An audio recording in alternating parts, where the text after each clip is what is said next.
فرعون نے کہا اور رب العالمین کیا ہوتا ہے؟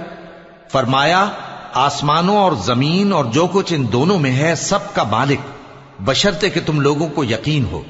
فرعون نے اپنے ارد گرد کے لوگوں سے کہا کہ کیا تم سنتے نہیں؟ موسیٰ نے کہا کہ تمہارا اور تمہارے اگلے باپ دادوں کا بھی مالک۔ فرعون نے کہا کہ یہ پیغمبر جو تمہاری طرف بھیجا گیا ہے باولا ہے۔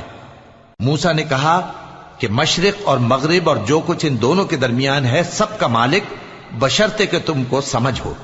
فرعون نے کہا کہ اگر تم نے میرے سوا کسی اور کو معبود بنایا تو میں تمہیں قید کر دوں گا۔ موسیٰ نے کہا خواہ میں آپ کے پاس روشن چیز لاؤں یعنی معجزہ؟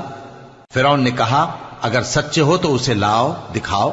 پس انہوں نے اپنی لاٹھی ڈال دی تو وہ اسی وقت صاف اژدہا بن گئی، اور اپنا ہاتھ جو نکالا تو اسی دم دیکھنے والوں کے لیے سفید براق نظر آنے لگا۔ فرعون